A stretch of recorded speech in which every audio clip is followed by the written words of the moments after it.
recording. Welcome to the first of my top 10 lists of inspiring works, I guess we'll call them.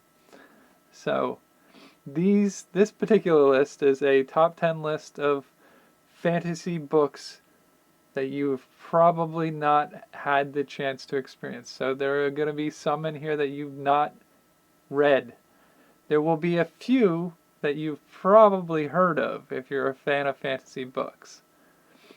But I almost guarantee you there will be at least one, probably five, that you've never heard of, or at the very least, never read. So with that in mind, I think we're going to start the first one off with one I happen to have with me right now.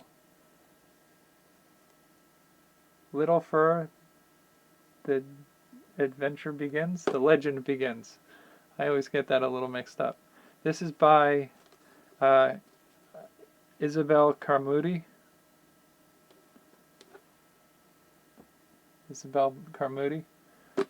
Now this is surprisingly hard to find online. When you put in Little Fur, you get a children's book on a teddy bear or something like that. So Little Fur, the Legend Begins is about I want to say she's a little half elf, half troll. A half elf, half troll girl who tends to a magical grove of trees in the heart of the big city. And she has to go on an adventure to save the... Well, what's it say here? She's as tall as a 3-year-old human with slanted green eyes and wild red hair and pointed ears. When Little Fur learns that evil forces are out to destroy her beloved trees, the intrepid halfling sets out on a dangerous journey into the human world in the hopes of saving not just the trees, but the earth itself, the earth spirit itself. And it is a young reader book. It's meant for children, I think, to a certain degree, but I found it absolutely enchanting, and I enjoyed the whole concept greatly. The concept behind the character and the limitations on her ability to go wherever she needed to go for her adventures were also interesting. And it's just a genuinely caring, kind character in this story, and it's not slay the dragon, defeat the monster with a pointy weapon kind of story for the most part. It's... I want to say instead of a warrior, it's a healer story. It's a story of a healer. How to heal an injury to the world and the grove and the spirit of the earth or whatever. I totally recommend it. So if you can find a copy somewhere or find a online read, give it a shot. It's worth it. So that's my number one. These are not in any particular order of the best or the worst. The next one, I don't have my copy with me, but I have Children of the Lamp. This is a fun little book that's a story of a couple of kids who are descended from jinn. And it's an interesting take on the fantasy, inheritance of special abilities kind of story. So I would say this was a new fun look at fantasy that I hadn't seen anything like it before I read this one. So I recommend this one as well. This is number 2 spot. Like I said, there's no ordering of best to worst, because they all have something that I found appealing for the stories along the way. The third one you've heard of. I know you've heard of it. Everybody's heard of Gullivers Travels by Jonathan Swift. But as somebody who enjoys a good story about traveling to new worlds and the story of worlds that are different and unique Um, this is sort of like a what do you call them? Charcuterie board of world exploration. It's got a little bit of different flavors all put out in one source for you to explore and enjoy. So I've had to put that on here somewhere, just because it is a classic in some of the things that I value most about fantasy stories. And you've heard of it. Have you read it? Tell me if you've read this. There are a lot of people who have heard the Gulliver's Travels, but never read it. Okay, third in the list was Gulliver's Travels. Fourth on the list is a book that I found years ago, and I kind of fell in love with its irreverent approach to magic users in a fantasy setting. This is called Pyromancer, and it's part of a 4-volume set. Last I checked, there may be more, I don't know. It's about a kid who's living in a fantasy setting, essentially, where the children often are sent off to apprentice to a master of some kind or other. And he's looking for somewhere to apprentice, and he sees a sign out front of a place looking for an apprentice to the Pyromancer. So he becomes a Pyromancer's apprentice. And the adventures involved with this are unique in the sense that there are talks about being able to control temperature and move heat, enabling them to make refrigerator ships for shipping supplies from one location to another. So there's a little bit of a tongue-in-cheek magic, like if you had magic abilities to manipulate the elements, the 4 elements that we think of: fire, water, air, earth. If you had the ability to manipulate those, how could you cultivate a use for those that's broad spectrum? So like being able to manipulate where heat goes and doesn't go would enable you to refrigerate food and ship supplies in a shipping lanes that they couldn't do back in the day.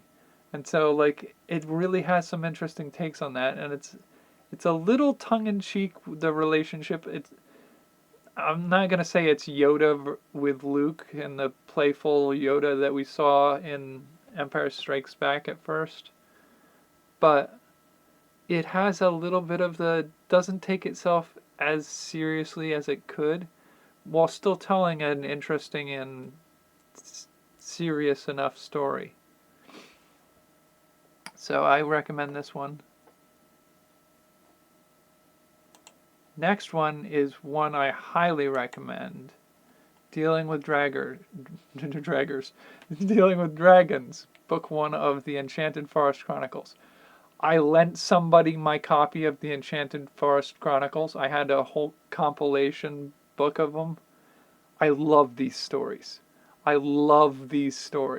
They are amazing, and I never got my book back, and so I've been kind of poaching, trying to find one on Amazon used, because I want it. I want it back. I want that book back. Badly, I want it back. It's a play on the concept of the fairy tale where a dragon and a princess, but the princess is sort of wanting to be the dragon's princess and doesn't want to be rescued to go live a princess's life. And so it takes place in a setting where you have a cottage witch who has I'm trying to remember specifically because I read the whole thing in one go. I'm trying to separate out just the first book because I'm trying to do this as single books, not story section collections. But the Cottage Witch, I don't know if that's in the first book or not. But there's some political intrigue within the world of the dragons and who has the most powerful princess in their possession or whatever, something like that. I won't spoil too much, but the setting itself is fairy tale settings. So there's some of the characters are like the classic character tropes of what was it, Jack the Giant Killer or something like that? Something like that. I think that was probably the third book. Jack Beanstalk or something like that. The first book in particular sets up the groundwork for this whole relationship between the princess and the dragon and the political intrigue within the dragon society and the attempts to rescue the princess and all that shebang. And there's a little bit more going on in there with a mystery plot. But I absolutely do love this. Like, would I say it's the top one? I'm not putting these in order specifically because, like, I would be tempted to put this as my top pick for fantasy stories you've probably never heard of, but you should totally give a chance to read. But I kind of think Little Fur is also one of my favorites for entirely different reasons and an entirely different feel. So I can't pick personal favorites, but this is on the list for a reason. It is an amazing set of stories. So if you can find the entire Enchanted Forest Chronicles, go for it. If you can only find Dealing with Dragons, still go for it. Go to your local library and see if they've got a copy. Okay, I've dwelt on that one long enough. It's time to move on to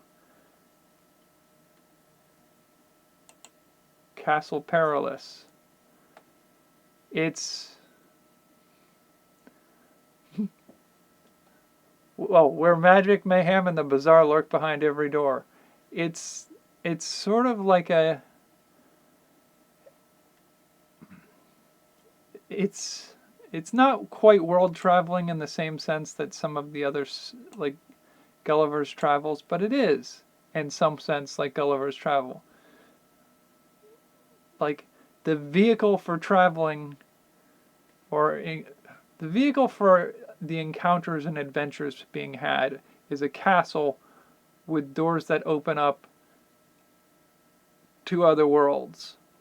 I guess that's the best way that I can remember refer to this. It's a museum of possibilities in a castle is what I would recall from this book. So I would recommend this one as just a fun exploration of all of those concepts. Like the book cover you can see here on the screen over here. Oh, I got it right, the right direction this time. It's backwards in my frame of view, but you've got like a Yeti, a Roman legionnaire, some dinosaurs, and some golfers. It's weird and fun, and I think that's one of the themes of going through these books is you'll find that I refer to a lot of them as distinctly weird or unique in a lot of ways because they're not some of the standard tropes of fantasy. So if you're looking for a little bit of fantasy that's a little bit different, this list will have a bunch of them. All right, next in the list is The Hero, another one I got in person here, The Hero and the Crown. So I'll do a little reading on the back here. I love the portrayal of sort of magic and the heroic lead character. Erin could not remember a time when she had not known the story. She had grown up knowing it. It was the story of her mother, the witch woman who expelled the king into marrying her to get an heir that would rule Damar. And it was told that she turned her face to the wall and died of despair when she found she had borne a daughter instead of a son. Erin was that daughter, but there was more to the story to be told, yet to be told. Erin's destiny was greater than even she had dreamed, for she was to be the true hero who would wield the power of the blue sword. So this is the legend of the blue sword begins. There's another book called the Blue Sword, or Legend of the Blue Sword, that this is in relation to. But I can't even really remember much of the Blue Sword, but I will say this is by far one of the more interesting portrayals of a lead heroine and dealings with dragons and dragon hunting and heroism from a princess type character. So definitely worth looking into it. The Hero and the Crown by Robin McKinley. What year was that written? I should probably be talking about the years they came out, but to me that doesn't really matter as much. This copy was 84. Okay, so that was Hero and the Crown. The next one is So You Want to Be a Wizard by Diane Dwan. Dwan. I'm not sure how to pronounce that last name. But this one I read when I was younger. Some of these feel like I'm noticing right now that a lot of my story picks are written for younger audiences. But this is sort of like a teenager's exploration of a modern day wizardry. So this, I'm pretty sure, predates Harry Potter. The premise of this is a young couple of kids, a boy and a girl, are invited to become wizards by a book, essentially, that says, So You Want to Be a Wizard. And they abide by an agreement by signing on to be wizards. And it's got a little bit of the, what is it, the Wind in the Doorway, or those sort of magical fantasy stories, but there's a part of this is like it's modern. Well, it's not modern. I would say at this point, I don't think there were cell phones involved. So I think this was pre every teen having a smartphone. It was definitely before smartphones, but it's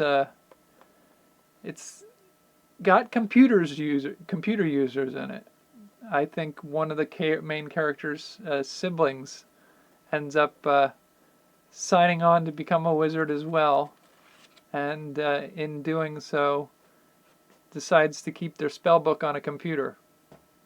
That may be a future book in the series, but this is sort of like that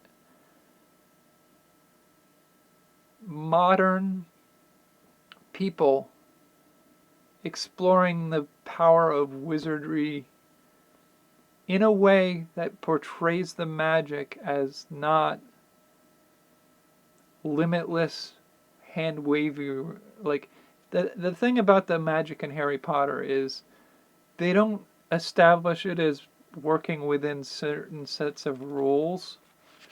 This has a more firm sense of the rules to how magic can and can't do certain things. You can't just rebuild the whole universe with whatever you want to happening with magic. It's like the rules of electricity or thermal effects or electromagnetic spectrum in general.